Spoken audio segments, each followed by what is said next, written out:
A blessed day, brethren. Welcome to the Jesus is Lord Church Worldwide podcast.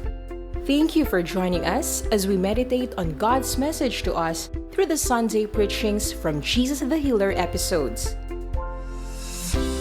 With open heart, mind, and spirit, let us pray that God would speak to us today. Nakatutuwang ating muling pag-aaralan ang kakaibang pagmamahal ng Diyos sa bawat isa. At ito ay kanyang ipinakita nung kusa niyang ibinigay ang kanyang buhay sa krus ng Kalbaryo para tayo ay magkaroon ng kapatawaran sa ating kasalanan. At wala pong duda na lagi nating nararanasan yung pagmamahal ng ating Panginoon. There is no doubt that Christ's love is the answer for each one. Kaya tayo nananatili sa pagdalo sa gawain kagaya nito ay sa iba't ibang paraan ay naranasan natin ang pag-ibig ng Diyos. Pero merong subtitle Building Stronger Relationship. Ang pundasyon ng pagmamahal ng Diyos at na siyang magiging dahilan upang maging matatag ang ating relasyon sa bawat isa at relasyon sa ating pamilya. He was able to build a strong relationship because he was truthful and because he was a better communicator. Siya yung nagmamahal sa katotohanan at talagang siya ay communicator. Ang sabi sa Mark 12:14, "Teacher," they said, "we know that you are honest and seek favor from no one.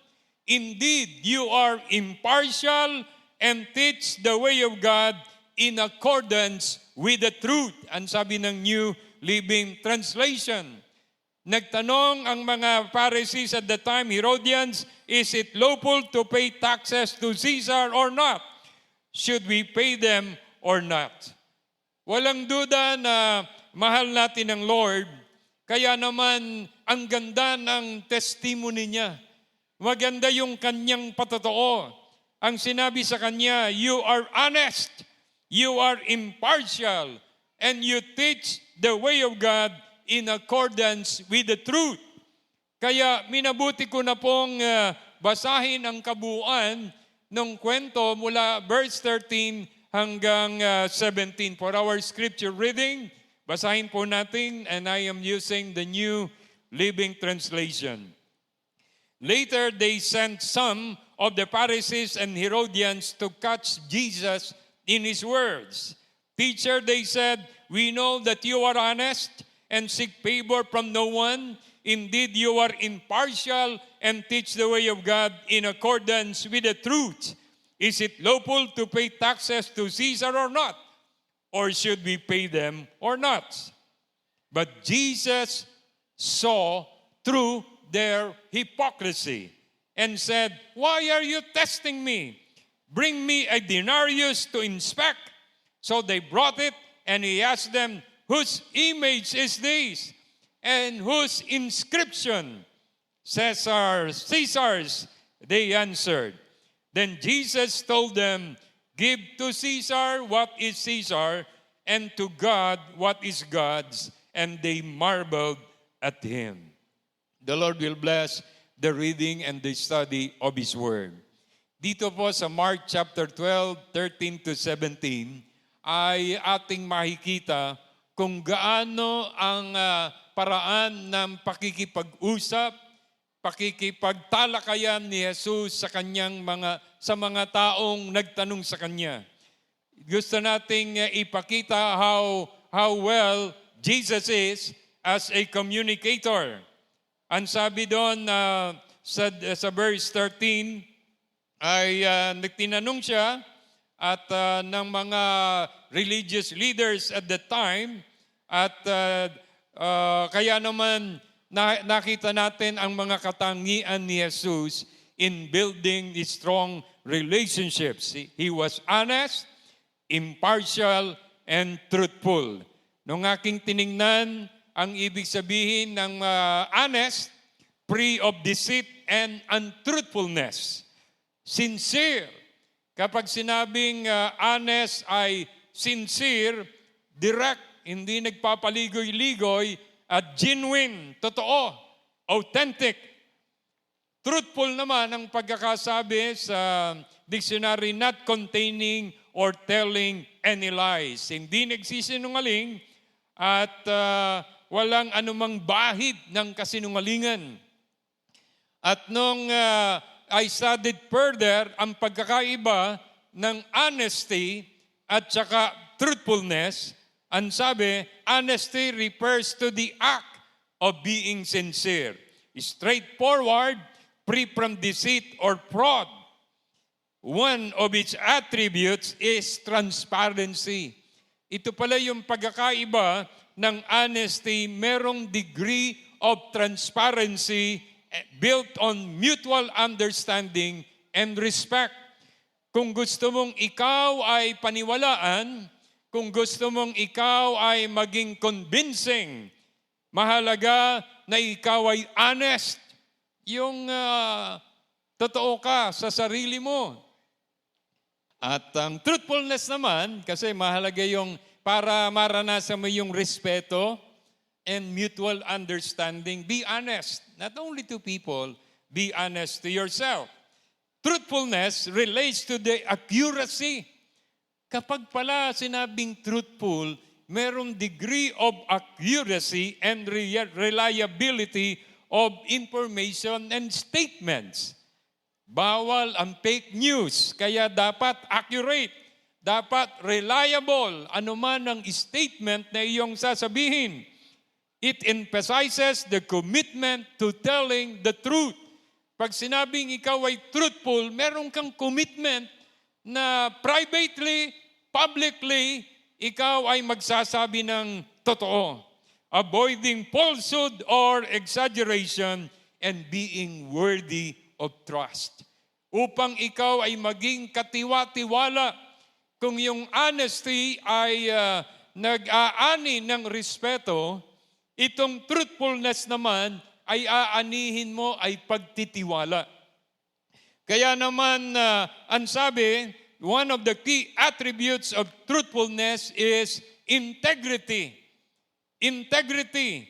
Truthful individuals adhere to moral and ethical principles. They are committed to uphold the truth even when it may be inconvenient and uncomfortable. Talagang kaya tama yung sinabi dito po sa NIV version. Ang sabi kay Jesus, "Teacher, we know that you are a man of integrity." Sa NIV, "You are a man of integrity." Sa New Living Translation, ang pagkakasabi, "You teach the way of God according to the truth." Kaya naman mahalaga na tayo'y honest and truthful, impartial, na wala tayong favoritism. We are treating all rivals or disputants equally. Yung ating pagtingin sa tao ay pantay. Sapagkat minsan yung prejudice ay nararanasan. Ang sabi ng ating binasa sa Mark chapter 12:14, "You are honest, seek favor from no one, you are impartial." Mahalaga yung honesty, mahalaga yung truthfulness, pero mahalaga rin yung impartiality. And Jesus, makikita natin, ang sabi, napansin niya ang kanilang hypocrisy. Ang sabi ay, Jesus knew their hypocrisy. Ang sabi ng verse 15, Jesus knew their hypocrisy, pero as a communicator, hindi niya pinaalis yung mga nagdududa sa kanyang karunungan. Ang gusto nila itrap si Jesus, na pag tinanong sila na, is it right to pay taxes to Caesar? Pag sinabi ni Jesus, naku, korap yan, wag tayo magbayad. guilty si Jesus ng rebellion, civil disobedience. Yun ang gusto nilang sabihin na ni Jesus na itrap siya na to go against the government. Pero ang ginawa niya as communicator, He did not send them away. He listened to them. Kaya nga, to be a good communicator is to become a good listener. Kung gusto mo na ikaw ay mag-build ng strong relationship, be a listener. Yung marunong kang makinig. Kadalasan kapag nagtatalo ay habang nagsasalita yung kausap, actually hindi ka nakikinig, naghihintay ka lang ng iyong pagkakataon na magsalita. You are waiting for your turn to speak, but not actually listening. And Jesus used an illustration. Jesus asked for a denarius. It is a common coin at the time. At naroon yung image. Kumbaga sa ating panahon ay naandon yung mukha ni Jose Rizal sa piso. At kung ang inabot mo ay mukha ni Jose Rizal sa 2 piso, welcome. Nakaka-relate ako dyan. Sino yung inabot nun? 2 piso? Naku, marami pa rin. Okay, mga ka-senior. Marami palang senior citizen dito. He asked for something common, na natatansya ni Jesus na maraming may dala nito at agad namang ipinakita. At sinabi, sino ang naandyan? Si Caesar. Sapagkat as a communicator, Jesus wanted to be clear. Gusto niyang malinaw. Ang gusto niyang ilatag na gustong ituro at sabihin, He wants to be understood. Kaya nga, kung gusto mo ikaw ay makipag-usap ng maayos, mahalaga po na ikaw ay may illustration, may sample. Give to Caesar what is Caesar's, to God what is God. Jesus did not call for civil disobedience. At inilalagay ni Jesus yung authority sa state at the time. Sa civil authority, ibigay ang para sa gobyerno at ibigay ang para sa Diyos. Kung tayo man ay nagbibigay ng papuri, ito ay para sa Diyos. Kung tayo ay nagbibigay ng ating tithes para sa Lord at para makatulong sa evangelism of the church. Give to God what is due to God. Yun ang gustong ituro. John chapter 3 verse 1, at nakita ko rito, now there was a Pharisee, a man named Nicodemus, who was a member of the Jewish ruling council. He came to Jesus at night and said, Rabbi, we know that you are a teacher who has come from God, for no one could perform the signs you are doing if God were not with him. Si Nicodemus ay maganda ang kanyang pagkakakilala kay Jesus. Kung sinabi sa Mark chapter 12 verse 14, you are honest, you are impartial, you teach the way of God according to truth, si Nicodemus naman ay tinawag siyang rabbi. Hindi siya tinawag na isang teacher, although yun ang pagkaka-translate, kasi nung tinawag si Jesus na rabbi, ay ito'y pagkilala sa kanyang katalinuhan, pagkilala sa kanyang malalim na kaalaman sa salita ng Diyos. You are a teacher who has come from God. No one could perform these signs that you are doing if God were not with him. Kanyang pinagdiinan at ang nabalitaan niyang mga himala ay nagko-confirm na sinasamahan siya ng Diyos. Pero sa verse 3, ang tugon ni Jesus doon sa kanyang introduction na yon, agad niyang sinabing, very truly I tell you, no one can see the kingdom of God unless they are born again. Yan ba ang tanong ni Jesus? To be born again? O tanong ni Nicodemus? Bakit agad na sinabi niyang unless a man is born again, he cannot see the kingdom of God. Unless a man is born again, he cannot enter the kingdom of God. Marahil ay naiisip ni Jesus dahil di gabi dumating si Nicodemus sadyang gabi para tulog ang ibang mga ruling council. Hindi siya mape-persecute sa kanyang paglapit kay Jesus. Kaya gabi, tulog ang karamihan. Nahihiya siyang lumapit sa isang karpintero. Nahihiya siyang lumapit sa isang kabataan at the time. Usually, ang ruling council ay si Nicodemus, may edad na eh. At the time, it could be 30 years old si Jesus nang siya ay mag-umpisa sa kanyang public ministry.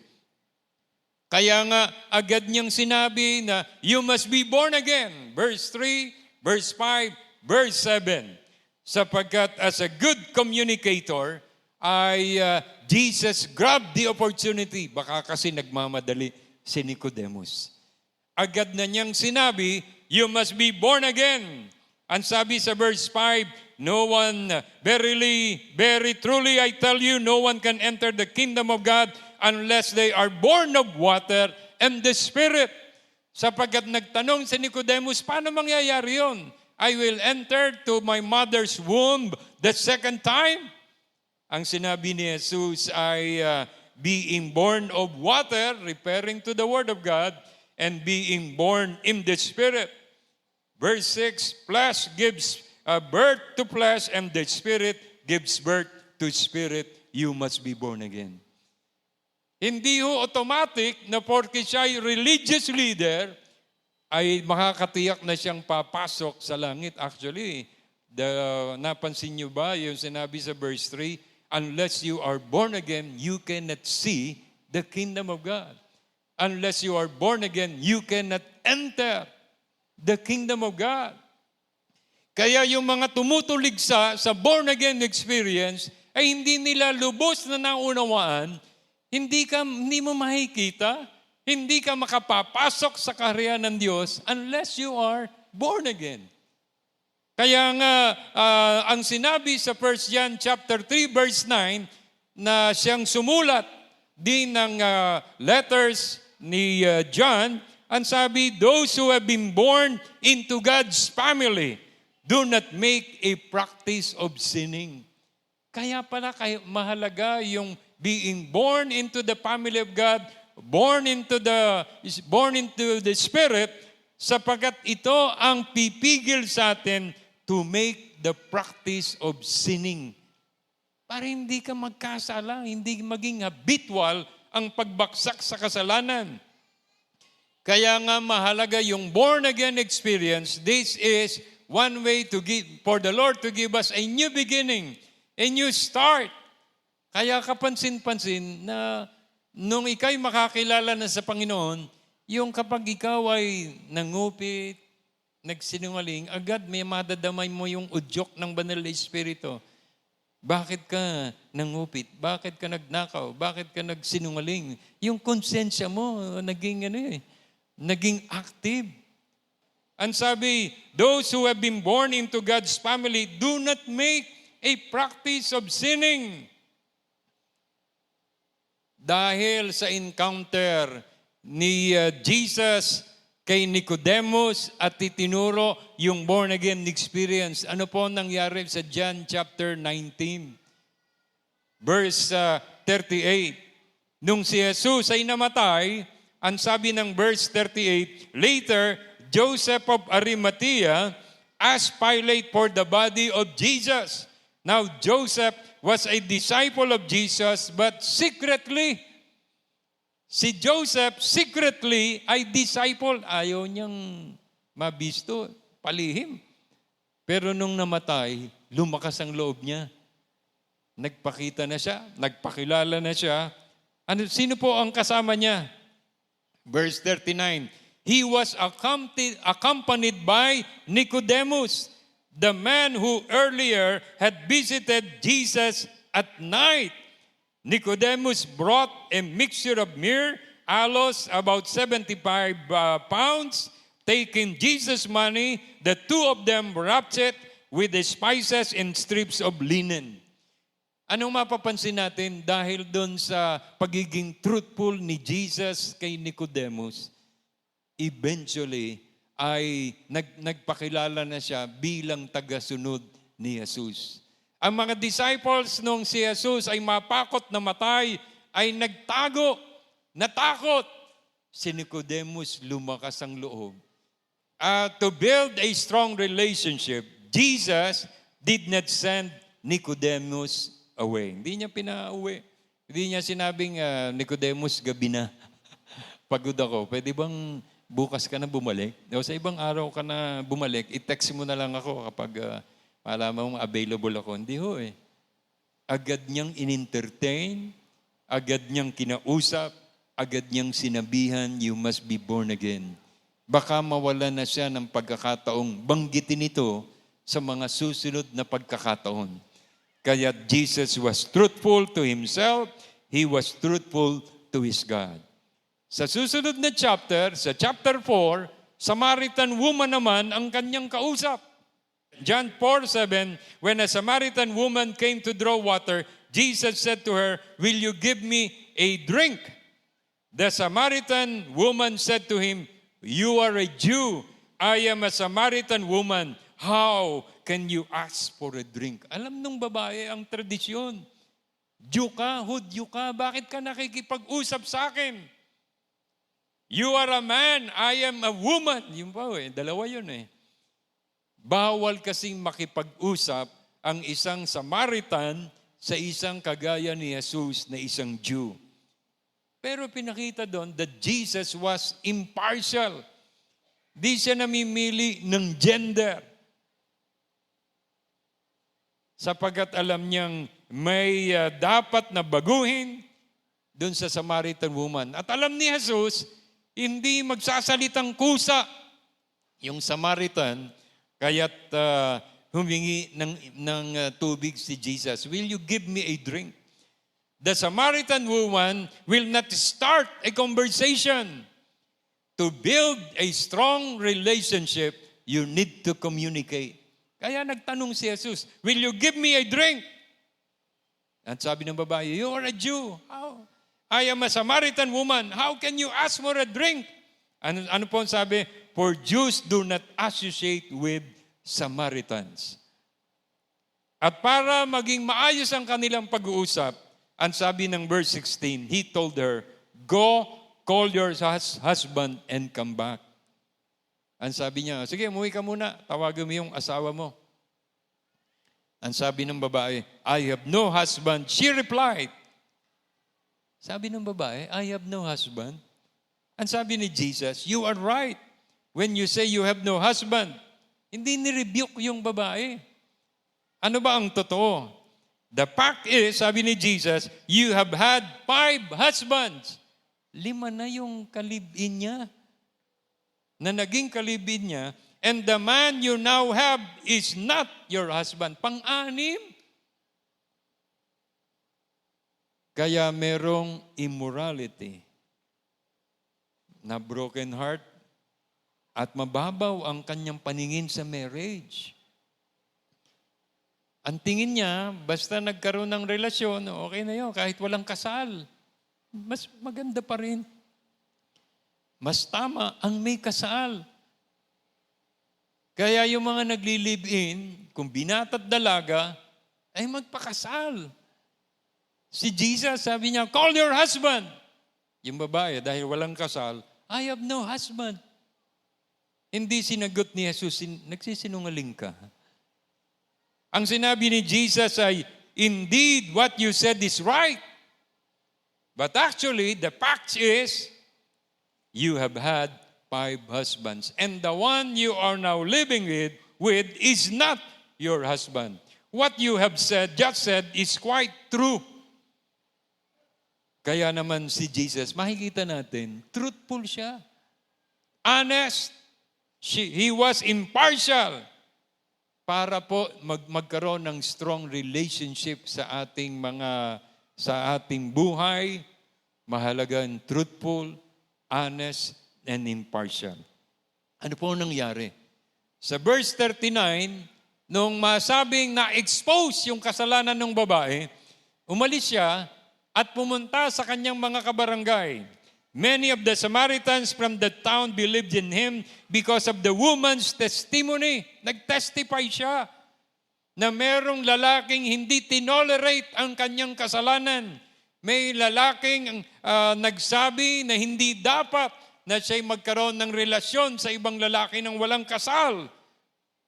He told me everything I ever did. So the Samaritans came to him. They urged him to stay with them. He stayed 2 days, and because of his words, many more became believers. Because of the truthfulness of Jesus, dumami ang Samaritan na nanampalataya kay Jesus. Palakpakan natin ang ating Diyos na buhay. Hallelujah. Ano po ang sabi ng mga Samaritans? Napakinggan si Jesus. They said to the woman, "We no longer believe just because of what you said. Now we have heard for ourselves, and we know that this man is the Savior of the world." Narinig nila mismo, face to face, in person, si Jesus na narinig nilang magsalita. Napatunayan nilang Jesus is truthful, Jesus was honest, and Jesus was impartial, teaching the way of God in truth. Kaya ako pinili si Nicodemus sapagkat nung siya ay magkaroon ng personal encounter with Jesus, nagpatuloy siya towards the end of the gospel. Ito ring Samaritan woman ay nanatili sa pagsunod at siya'y naging evangelist. Nag-testify siya sa Samaria at yung mga Samaritans ay nakumbinsi niya to follow Jesus. Yung iba hong mga pinagaling ni Jesus, walang record na nanatili sa pagsunod kay Jesus. Kaya naman, ang isa pang napili ko ay yung sa John 11, yung kanyang mga kaibigan. Ibinalita na si Lazarus ay may sakit dahil may threat sa buhay ni Jesus, hindi agad siya nagpunta at nung siya nagpunta ay 4 na araw ng patay itong si Lazarus. Tingnan po natin. John 11:17. On his arrival, Jesus found that Lazarus had already been in the tomb for 4 days. Verse 17 yun. Sa verse 21, nung magkita face to face si Jesus at si Martha, Lord, Martha said to Jesus, "If you had been here, my brother would not have died." Lord, kung dumating ka kaagad, hindi sana namatay ang kapatid ko. Nasisi si Jesus. Si Mary, yung nasabing malapit kay Jesus, ano pong kanyang dialogue? Verse 32, ang sinabi niya, when Mary reached the place where Jesus was and saw him, he fell at his feet and said, "Lord, if you had been here, my brother would not have died." Magkapatid niya. Sinisi rin, Lord, if you had been here, my brother would not have died. Both of them are mourning. Hindi ho pinatulan ni Jesus, ba't niyo ako sinisisi? Kasi nung nagpadala kayo ng messenger naghihingalo na si Lazarus Inintay niyo pang maghingalo o magkasakit ng malala bago ko malaman. Hindi ho hindi nanisi si Jesus Ang sabi ng verse 38, Jesus once more deeply moved came to the tomb. It was a cave with a stone laid across the entrance. Take away the stone. Nagsalita uli si Martha. But Lord, Martha said, the sister of the dead man, by this time there was a bad odor. Nangangamoy na siya. 4 days na He has been there 4 days. Then Jesus said, did I not tell you that if you believe, you will see the glory of God? Di ba't sabi ko sa iyo, pag ikaw ay nanampalataya, makikita mo ang kalawalhatian ng Diyos? Verse 41, so they took away the stone, sinunod si Jesus, take away the stone. Then Jesus looked up and said, Father, I thank you that you have heard me. Father, I thank you that you have heard me. I knew that you always hear me. But I said this for the benefit of the people standing here, that they may believe that you sent me. When he had said this, Jesus called in a loud voice, Lazarus, come out! the dead man came out. Nag-resurrect si Lazarus. His hands and feet wrapped with strips of linen and a cloth around his face. Jesus said to them, "Take off the grave clothes and let him go." Binuhay at pinagaling itong si Lazarus. Ano po ang sabi ng verse 45? Therefore, many of the Jews who had come to visit Mary and had seen what Jesus did believed in Him. So yung mga Jew nanampalataya when they saw the miracle. Kaya nga, kung isa-summarize natin, bakit nagkaroon ng pagbabago ng isip yung Samaritan, pagbabago ng isip si Nicodemus, pagbabago ng isip ni Martha, maging yung iba pang Jew, because Jesus always was truthful. Ang lesson, do not let critics, sapagkat hypocrite, mga plastic, yung mga nagtanong, is it lawful to pay taxes to Caesar? Mga kritiko sila eh. Merong fear si Nicodemus. May prejudice naman dun sa Samaritan woman. Frustrated, merong unbelief si Mary at si Martha. Pero hindi tumigil si Jesus ng pagsasabi ng totoo. Kaya nga, it is better to be known to be truthful than being a liar. Mahirap na makilala ka na nagsisinungaling. Magandang makilala kang nagsasabi ng totoo. Lies breaks relationship, but truth preserves relationship. Kaya nga marami pong mga tahanan ng nasira dahil nagsinungaling, nagkunwari, nalaman pa ang kawalan ng katapatan sa ibang tao. Hindi nagsabi ng totoo ang asawa, hindi nagsabi ng totoo ang anak. Kaya nga, para maranasan ang pagmamahal ng Diyos, para makapag-build tayo ng strong relationship sa ibang tao, gayahin natin si Jesus. Jesus was truthful. Jesus was thankful. I thank you, Father, I thank you that you always hear me. And He was prayerful. Kailangan thankful. Kailangan prayerful para maging convincing ang ating buhay. Kaya nga magandang masabi rin natin itong, Father, I thank you that you have heard me. Ano po ba ang iyong prayer request today? Ano ba ang iyong kabigatan today? Nakatitiyak ka ba na napakinggan ng Diyos ang iyong panalangin? Are you sure that the Lord heard your prayers? Minsan may nagdududa tayo eh. Kapag narinig kaya ng Lord ang aking prayer, bakit ganon? Yung may sakit, hindi gumaling.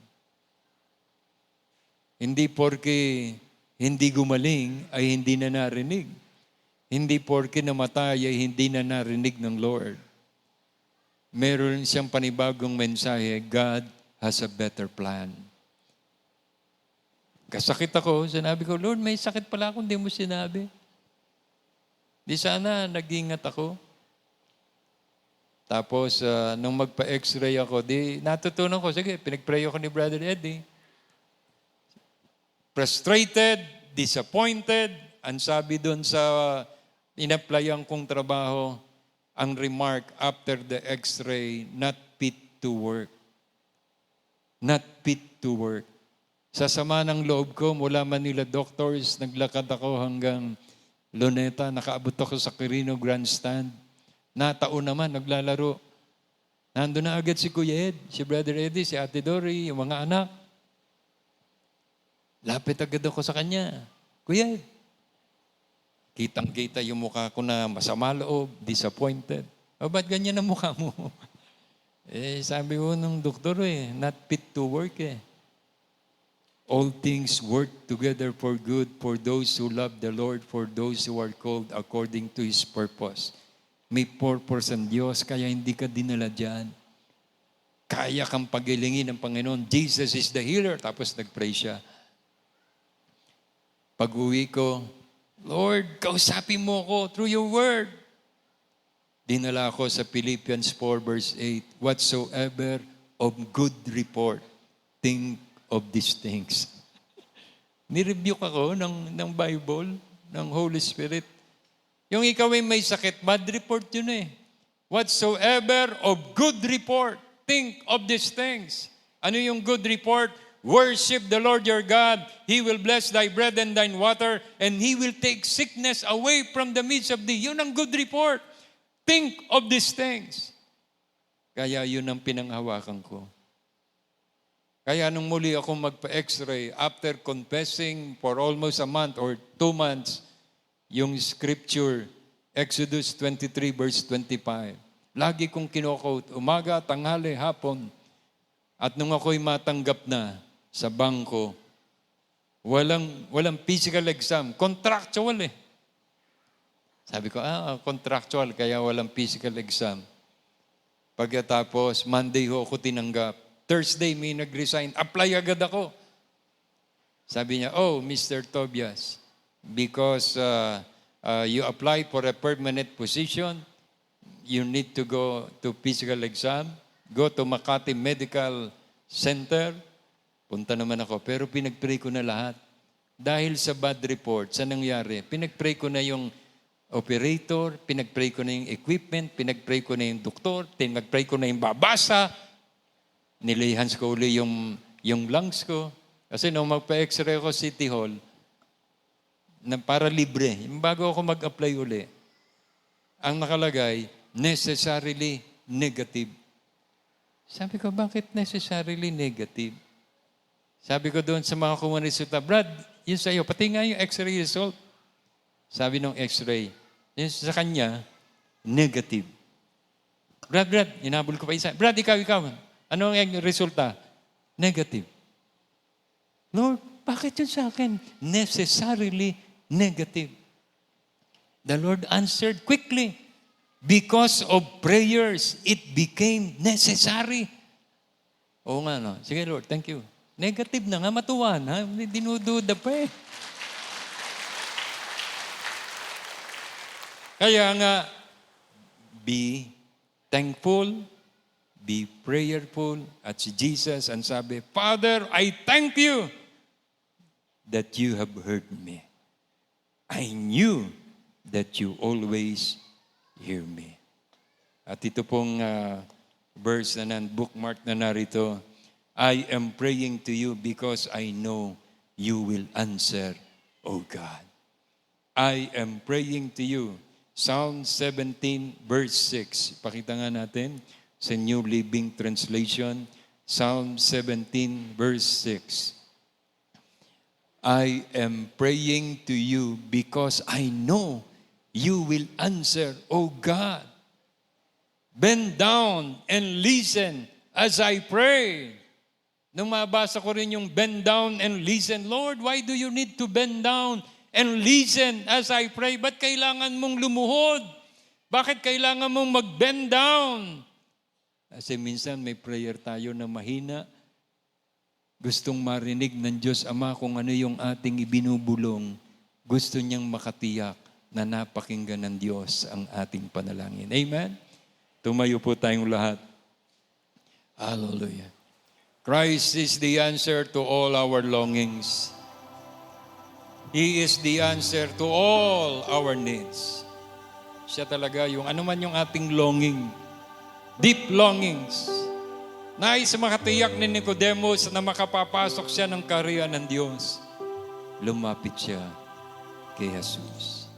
Nais maabot ni Jesus ang mga Samaritans. Si Jesus ang lumapit sa Samaritans.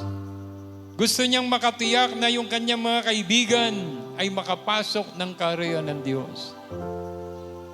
Kaya't siya'y nagpunta at sinabi niyang, I am the resurrection and the life. Do you not believe? Do you not believe me? Na if you will believe, you will see the glory of God. At nung si Lazarus nga'y bumangon, nakita natin, hindi lamang sina Martha ang nagtalaga ng buhay sa Diyos. Yung ibang Jew na naroon, nakita ang himala. Sa chapter 12, nag-celebrate. Maraming tao ang nagpunta at nanampalataya. Christ truly is the answer, man. Christ is the answer to all my longings. Christ is the answer. Christ is the answer To all my needs. Savior, baptizer. Baptizer, the great physician. Oh, hallelujah.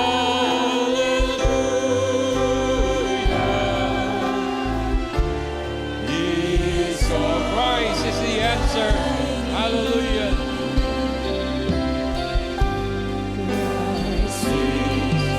The answer to all my longings. Christ is the answer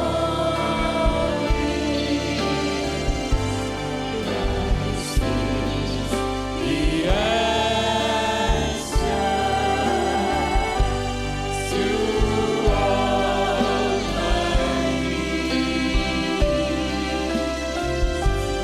all my needs. Baptizer, the great physician.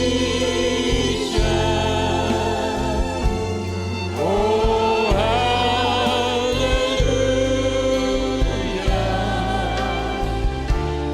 is all I need. Lord, sa pamamagitan ng awit na ito ay aming sinasambit, ikaw talaga ang aming kailangan. Marami kaming mga hinaing, marami kaming mga panalangin, marami kaming mga kabigatan, at nakatutuwang lahat ng ito'y alam mo, Panginoon. Walang hindi nalilingid sa iyo, Panginoon, ng lahat ng pangailangan ng iyong mga anak. Alam mo kung saan ang bukol na nagbibigay sa kanya ng kabigatan o kagalumihanan. Alam mo na ang iyong anak ay nahihirapang huminga, nahihirapang matulog, walang ganang kumain, o dili kaya'y dahil nanakawan, o dili kaya'y na-snatch ang cellphone o ang gamit, ayaw nang pumasok. Lagi na lang lumilingon, walang kapayapaan. Lahat ng ito'y batid mo, O Diyos. Kaya naman, kung papanong inalis mo ang takot at pangamba kina Mary, kay Martha, takot kay Nicodemus, prejudice sa Samaritan woman, Panginoon, sa aming paglapit sa iyo, alisin mo ang mga pangambang ito at bigyan mo kami ng katiyakan ng kagalingan. Sa nais na magtalaga ng buhay sa Panginoon, this is your moment to meet your God, na masabi mong, Lord, kailangan kita. Nais ko na sa aking paglapit ay hindi mo ko tatanggihan. Si Nicodemus ay hindi itinaboy. Ang mga nagtanong sa kanya, hindi niya itinaboy. Ngayong araw na ito, hindi ka rin itataboy ng Panginoon. Lumapit ka sa Kanya ng totohanan, sabihin mo, Panginoong Diyos, ako'y nagtitiwala na kaya mo kong pagalingin, kaya mo kong patawarin. Inilalapit ko sa iyo ang mga nagawa kong kasalanan. Patawarin mo ko, Panginoon. At mula ngayong araw na ito, pinagkakatiwala ko sa iyo ang aking buhay. Ikaw na ang aking maging Panginoon at sariling tagapagligtas. Mula ngayong araw na ito, tulungan mo kong yakapin ang katotohanan, ikapamuhay ang katotohanan.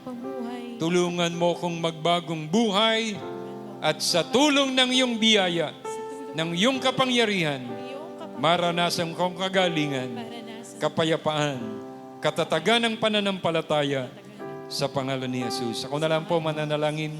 Father God, ikaw po ang nakababatid ng anumang mga hinaing ng iyong mga anak, anumang bukol sa kanyang katawan na yaking hinihiling na iyong hipuin at tunawin, anumang hirap niya sa kanyang pag-ihi, Panginoon, ay patunayan mo na ikaw ang Diyos, hindi lang na nagbibigay ng kagalingan, hindi lamang ng kaginawahan, anuman ang bumabara sa kanyang pag-ihi, Panginoon, ay iyong tunawin at alisin. And Father God, ibalik mo ang gana sa pagkain, ang maayos sa pagtulog ng bawat isang naririto, maging yung mga nanonood through Facebook at iba pang mga media forum, Father God. Extend your healing hands, miraculous hands. And Father God, idantay mo yung mapagpalang kamay sa bawat isa. Sino man ang masyadong nalulungkot dahil sa pagkawala ng kanyang mahal sa buhay, Lord, you are the comforter. And because you are the comforter, Lord, comfort your son, comfort your daughter, Lord. Ikaw ang nagsabi, blessed are they that mourn, blessed are they that mourn, for they shall be comforted. Mapalad ang mga nagdadalamhati sapagkat sila'y kakalingain ng Diyos. Father God, iparanas mo ang iyong matamis na kalapitan ng iyong pagkalinga sa bawat isang nagdadalamhati sa pagkawala ng kanyang mahal sa buhay. At mula ngayong araw na ito, Panginoon, aming hinihiling na kapayapaan at katatagan sa pananampalataya ay kanilang maranasan. And Father God, kami nagpapasalamat sapagkat lagi gusto mong maalala ang iyong mga ginawa at gusto sa magitan ng mga himala. Lord, hayaan pong lalo kaming maging malapit sa iyo, maranasan namin ang iyong kapangyarihan, ang iyong kadakilaan. Father God, we bless you. Hayaan mo pong ang bawat mag-asawa ay muli manambalik ang tamis at pagmamahalan. At kaming mga anak, maipakita namin ang tamang paggalang sa aming mga magulang. Hayaan mo pong patuloy ng buong pamilya'y maranasan ang iyong pag-ibig in the name of Jesus. At kaming lahat, mapatunayan nga naming tunay that Christ's love is the answer. Christ's love, because of that Christ's love, we can build better relationship. Dahil sa iyong biyaya at katapatan, Lord, dahil sa iyong kabutihan, tanggapin mo papuri, pasasalamat sa matamis at makapangyarihang pangalan ni Jesus. Ang lahat po'y magsabi ng Amen. Thank you for listening to the Jesus is Lord Church Worldwide podcast. Please subscribe to this podcast so you won't miss a single episode. To know more about the Jael Ministry, please visit jailworldwide.org. Until next time, God greatly bless you.